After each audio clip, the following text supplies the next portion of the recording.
don't get scammed, okay? Don't get scammed, y'all. I've been meaning to tell this story for a while because these scammers are crazy. And I've heard stories about this on like back when I was on Twitter, even threads and stuff about scammers targeting like artists and creatives for like commissions and stuff like that. But I haven't heard anything about them targeting designers. And I'm an artist and a designer, but this definitely came through on my design page. So let me just get into it. A couple months ago, I'm sitting there in my living room minding my business. I don't know what I was doing, but I saw that I had an email come through on my phone from my design portfolio. It was a portfolio submission email. And when I clicked into it, when I first saw the email, I was like, oh, this is a scammer, obviously. Because sometimes when you do get spam emails, anyone who has a website knows that sometimes you get spam emails that come through just like random things. And it's usually some weird email address. It's not like, it doesn't look like legit. But I saw the email address. I'm like, oh, this is obviously a scammer. It looked like one of them spam emails. So I opened the email and I started reading through it. And I'm like, let me pull it up. I'm gonna pull it up so I can do this in real time because this has been a couple months. So yeah, I saw the email and I was like, I don't know. But then when I read through it, I was like, maybe like this may be a legit email because I have been designing event flyers and things like that recently. I'm thinking it's like somebody who found my work online or my portfolio, whatever. So they were reaching out about an event and I'm reading it. I'm like, oh, okay, it sounds like a legit request. It's not like one of those spam things. But I should have followed my first mind. When I saw the email, I was like, this is spam. So I was like, all right, whatever. So let me reach out to them and reply to it. Because again, I'm thinking this is like a real thing. So I sent a message, I think like the next day. I sent the message and replied to them, like pretty much giving them like the starting rate for something like this and asking them for more information so I can like give them an actual like a real quote for the design. And then when they replied back, I saw the email and the picture. I was like, oh, maybe it is a real person, right? So I'm like, okay, maybe this looks like it could be a real person. So real picture here attached to this Gmail account because it's a Gmail email address. And they replied back with like all the details. They sent the full details for the flyer, the name of the event, the date, the time, the venue. When it came to like the style and the theme, they didn't have any specific colors. They just wanted to have a certain like vibe.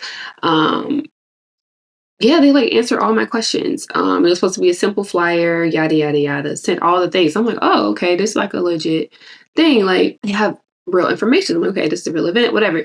So they gave me their budget, gave me the deadline by when they need to buy, and I follow up to give them information about how much it's going to cost. I let them know when I had the first draft done. Told them like how much the deposit is to start the project and get them on my schedule. And here we go.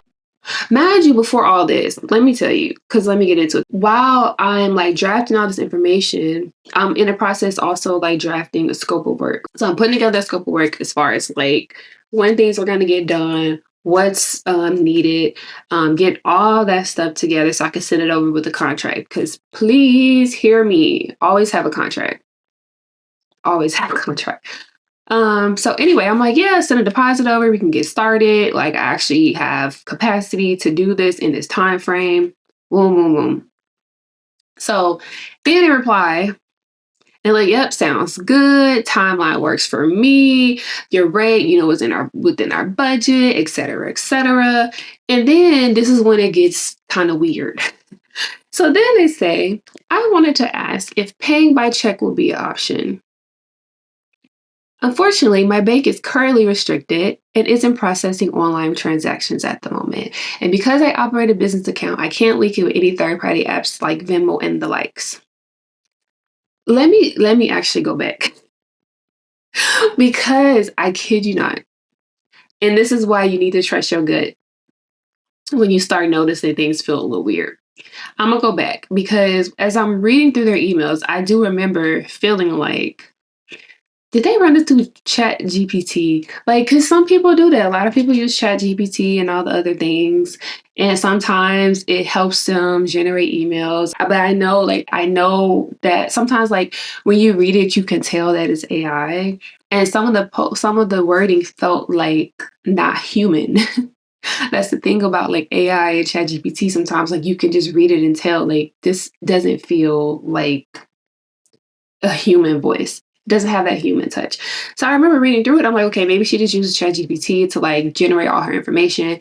She gave like full details as far as everything she would need, like made herself out to be the dream client. Like, wow, you got all your ducks in a row. You know what you want, you know what you need, and when you need it. So anyway, that was another red flag. When I was reading, I was like, this just feels like first red flag, email address. Second red flag, how it was written. It did not feel like I don't know. I don't know. It had a vibe, right? Anyway, so send all this, yada, yada, yada. And they say that they can't do Venmo or any of these other things because they need to do a check. And then it clicked in my mind. I said, oh, I have heard this before. I've seen people talk about this before. People reaching out to artists trying to get commissions and things like that, where they mention this e-check thing where they want you like they'll send you a picture of a check and you gotta like take a picture of it from your screen, which first of all don't do that. Don't. That's not how mobile check deposits work. You can't take a picture of a screen and think that your bank is actually going to clear that. Because first of all, this is how scammers operate. It's not going to be a real account or real anything. So as soon as I saw that, I was like, soon as I saw about asking check, and then it was like, what did it say? Restricted for online transactions. I was like, and then I kept reading. And they said, I believe you're familiar with the mobile deposit feature on your mobile app. The check will be emailed to you. And I was like, no, I'm not doing that because it just gives scammer. And they're like, all you have to do is open the check on your laptop, open your bank app on your phone and click on deposit. Take a picture of the front and back of the check you open on the laptop and it gets deposited directly into your account. And then they wanted me to provide them with my full name, my receiving bank, and my phone number.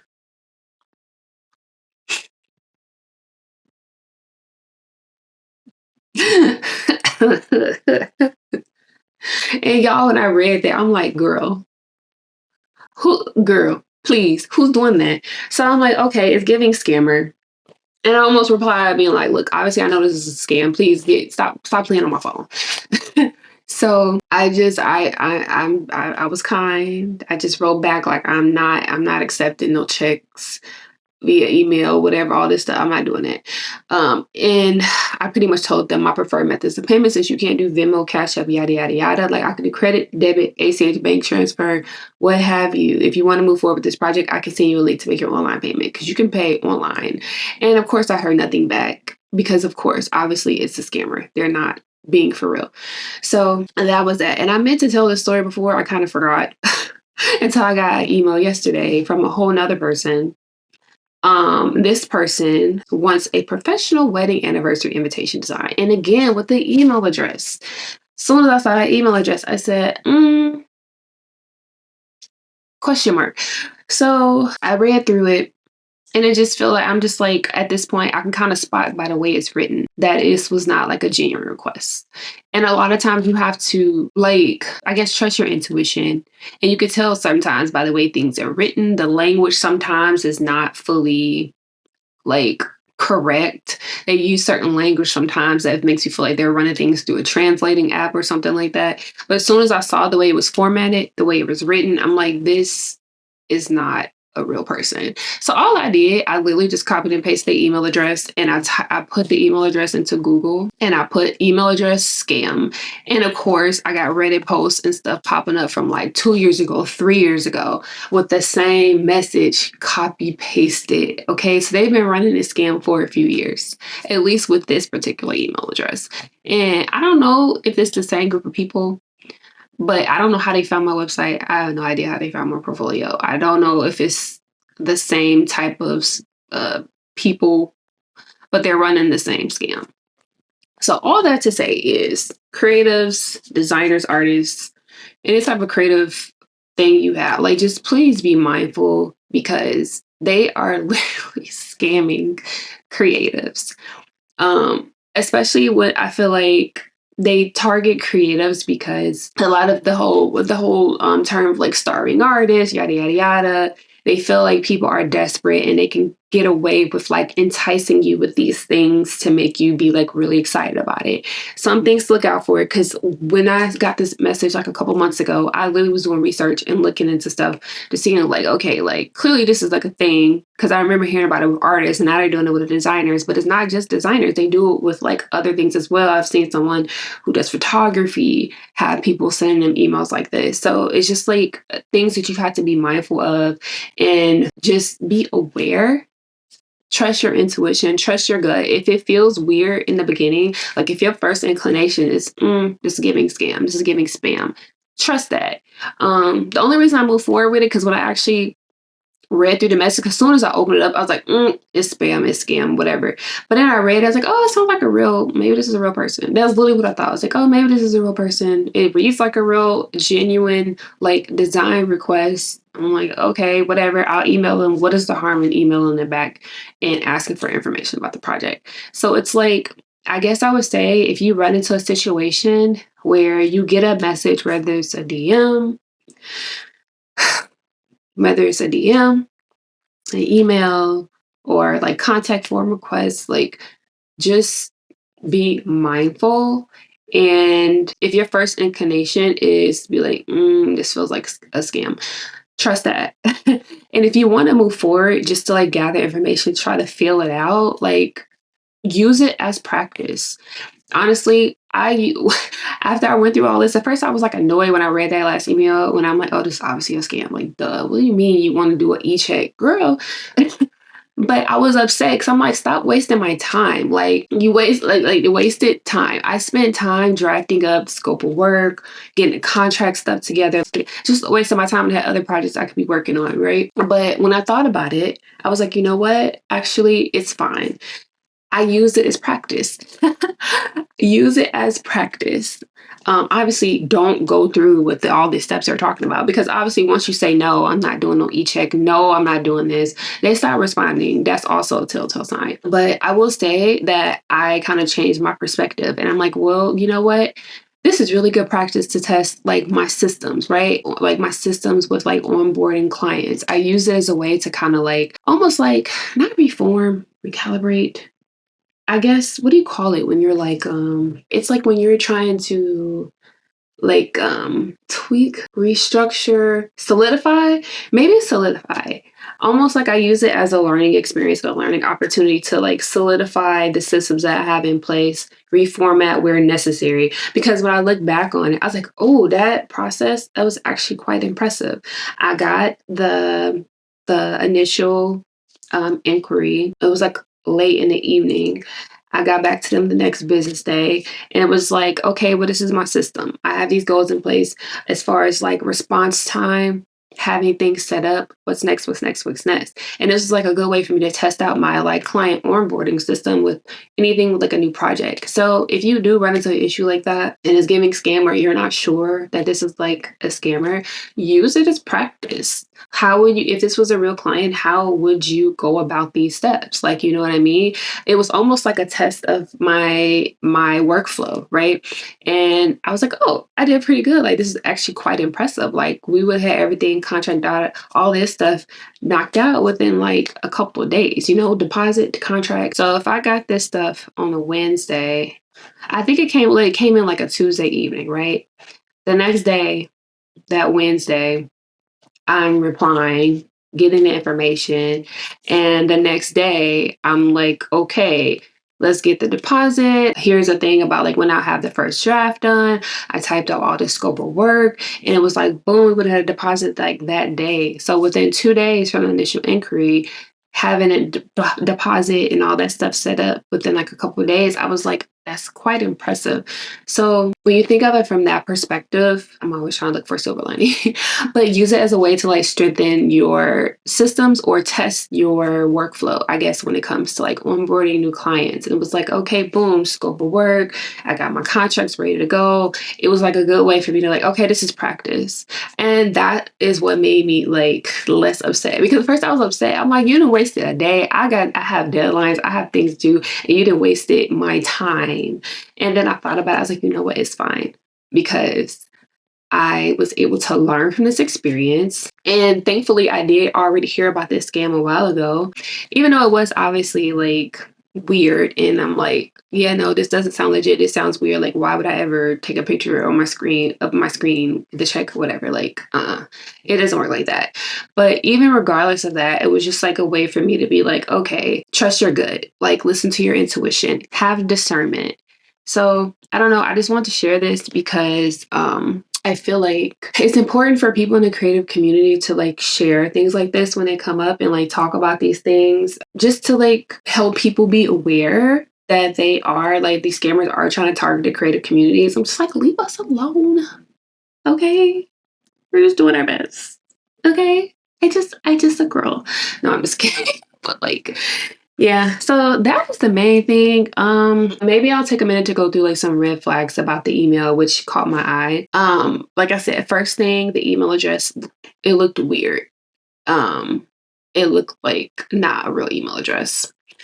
Um, One of the other things, because based on my research when I was looking into it, because as soon as I seen that thing, I said, oh my gosh, here we go. So one of the things I saw people would say, as far as like other red flags outside of the email address, how it's written, sometimes it feels like sometimes they aren't formatted correctly. Like you have periods and commas where there shouldn't be, or if it reads like it came through ChatGPT, that's something to think about as well. But one of the other things that they mentioned when I was doing my research, and this is how, oh, let me fully explain. So how the scam works. If they get their way and they able to go through it. So let's throw a random number. Let's say $1,000. Okay, let's say this person said, my max budget is $1,000. And I come back and I say, okay, well, this thing is gonna be, I don't know, $700. I don't know. It's just a random number. And so what they'll do, they'll send you, if you send them your information or whatever, they'll email you a check for $1,000. This is how the scam works. They email you this check for $1,000. You deposit in your account. Hopefully you don't do that, but that's what they're counting on. They're counting on the person depositing in their account, because what they'll say, you'll be like, oh, this is too much. You sent me 1,000. I told you 700. And what they'll say is, oh, well, actually, can you send this extra $300 over to this other vendor, because I'm not able to pay them, and it'd just be easier if you can just pay it with this check, because you know my bank account, I'm having issues. Can you help me out? Yada yada yada. So what you do is you deposit this fake check, and while you're waiting for it to clear, because it's not going to work, you're going to send the $300 to this person's real account. And so that's how they get you. And now you're out of $300 because that check is not going to clear. It's not a real check. So now you're out of $300. So that's how the scam works. Just so you know, if you're wondering like what do you get out of this? How do you actually make money? This is how they do it. They get you to send your real money to someone else, and the check obviously doesn't clear. And now you have sent $300 to somebody, and these people are long gone with your money. So that's how the scam works. Based on my research, it's kind of what they tend to do. So whether it's art, design, whatever type of field, whatever it could be, any type of service, honestly, they're targeting apparently. So yeah, some red flags to keep in mind is stuff like that when they're trying to send you more than you ask for.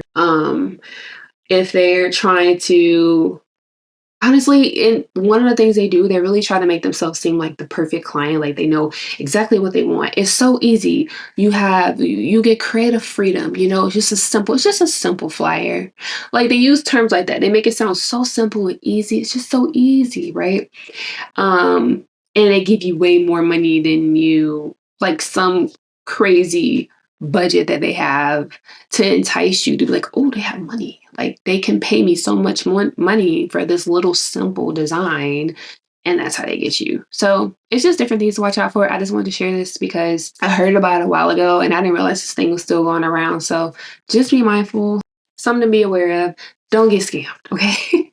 Don't get scammed, y'all. I meant to make this video a while ago while I was still fresh on my mind, but then like I forgot. But when I got the other email yesterday, I'm like, what is going on? Like in all my years of doing design work and creative work, like this is new for me. And this is 2 emails within like the last couple of months. So those of you in the creative community, if you're doing any type of like services or whatever for people, just be mindful, have your systems in place. If you find yourself in this situation where you're questioning, like, is this a real client? Is this whatever? If you feel like you want to like get some practice in, like treat it like a real client and test out your onboarding process. You know what I mean? And then you can time yourself like, okay, how long would it take me to get, how long would it take me realistically to get from initial inquiry to sign contract type thing? You know what I mean? So test it out, but please don't fall for it.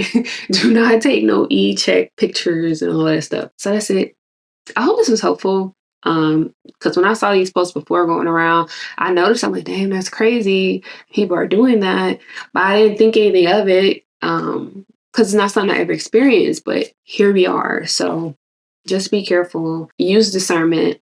I guess the takeaway is be aware. Don't let people take advantage of you in any of these situations or scenarios. They try to get over it any way they can, honestly. And it's crazy. And if you all have ever been in a situation, because apparently these emails seem to be going around, I don't know if y'all have heard of this scam, or if you gotten messages or emails similar to that, let me know down below, because I'm like, this is insane. The first message was about an event. The second one was also about an event. And I'm like, so it makes me wonder if they're like, maybe they're just like scouring Google for designers and reaching out that way, finding people on social media. I don't know, but don't fall for the okie doke, as they say. All right, I'm rambling. Thanks, y'all. I will talk to y'all in the next video. Bye.